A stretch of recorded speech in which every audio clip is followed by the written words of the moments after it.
மக்கள் விரும்பும் Velavan stores, Usman road, T Nagar, Chennai மற்றும் தூத்துக்குடி. விழா காலங்கள் எல்லாம் வேலவன் ஸ்டோர்ஸோடு.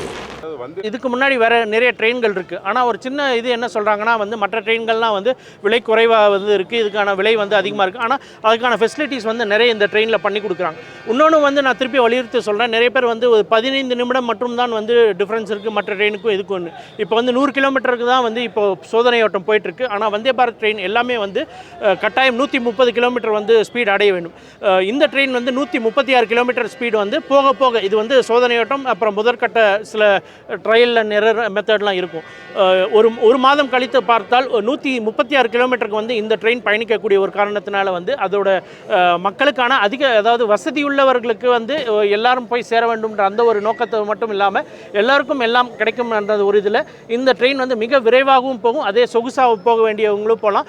இதனால் ஒரு வர்த்தக போக்குவரத்து கூட தருமபுரி மக்களுக்கும் பெங்களூருக்கும் ஏற்கனவே ஒரு நல்ல தொடர்பு இருக்கிற ஒரு சூழலில், அதுவும் வேலைக்கு போவர்கள், அதே மாதிரி வாரந்தோறும் பெங்களூர் போய் வேலை செய்து வாரத்துக்கு தருமபுரியில் வருபவர்கள், இது மாதிரி பல்வேறு விஷயங்கள் இருக்குது.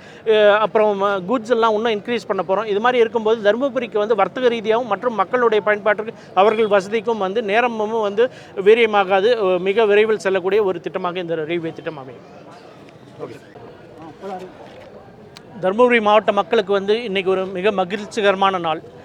பிரதம மந்திரி இன்றைக்கி 6 வந்தே பாரத் எக்ஸ்பிரஸ் ரயிலை இந்தியா முழுவதும் தொடங்கி வைத்திருக்கிறார். அதில் மிக முக்கியமாக நம்ம பார்க்க வேண்டியது தமிழ்நாட்டிற்கு சேர்ந்த கோயம்புத்தூரிலிருந்து பெங்களூர் செல்லக்கூடிய வந்தே பாரத் எக்ஸ்பிரஸ் தருமபுரியில் 2 நிமிடம் நின்று செல்லக்கூடிய ஒரு மிக மகிழ்ச்சிகரமான செய்தி இன்றைக்கி அது சோதனையோட்டம் நடைபெற்று இன்றைக்கி அது நடைமுறைக்கு வந்திருக்கு. 1ஆம் தேதியிலிருந்து அந்த ரயில் துரிதமாக செயல்படும். இந்த திட்டம் நம்ம ஏற்கனவே இது மாதிரியான ஒரு திட்டம் வரும்போது நம்ம ரயில்வே துறை அமைச்சர் திரு அஸ்வினி வைஷ்ணவரிடம் நம்ம சென்று ஏற்கனவே சென்னையிலிருந்து கோயம்புத்தூர் போகக்கூடிய வந்தே பாரத் எக்ஸ்பிரஸ் மொரப்பூரில் நிற்காமல் போகுது, நம்ம மாவட்டத்தில் நிற்காத ஒரு ட்ரெயின் அது மாதிரியான ஒரு நிகழ்வு இந்த ட்ரெயினில் நடந்துடக்கூடாதுன்ற நம்ம ரொம்ப குறிப்பாக அவரை சந்தித்து புதிதாக வரக்கூடிய வந்தே பாரத் எக்ஸ்பிரஸ் கோயம்புத்தூரிலிருந்து பெங்களூர் செல்லக்கூடியது 2 நிமிடமாவது தருமபுரி மக்கள் பயன்பெறும் வகையில் தருமபுரி ரயில் நிலையத்தில் நின்று செல்ல வேண்டும் என்ற அந்த ஒரு கோரிக்கை வைத்திருந்தோம். இது மட்டும் இல்லாமல் புதிதாக இன்னும் துவங்கக்கூடிய மதுரையிலிருந்து பெங்களூர் செல்லக்கூடிய அந்த வந்தே பாரத் எக்ஸ்பிரஸ் இன்னொரு வந்தே பாரத், அதுவும் வேறு ரூட் போட்டிருக்காங்க. அந்த ரூட்டை மாற்றி தருமபுரியில் நின்று செல்லக்கூடிய 2 நிமிடம் அந்த ட்ரெயினும் நம்ம கேட்டிருக்கோம். அதுவும் இல்லாமல் நம்ம ஏற்கனவே இருக்கக்கூடிய மொரப்பூர் வழியாக செல்லக்கூடிய சென்னை கோயம்புத்தூர் வந்தே பாரத்தை மொரப்பூரில் 2 நிமிடம் நிற்க வேண்டும் அந்த கோரிக்கையை வலியுறுத்தி நம்ம பேசியிருக்கோம். தொடர்ந்து இது போல் பல்வேறு கோரிக்கைகள் ரயில்வே துறை அமைச்சரிடம் சொல்லியிருக்கோம்.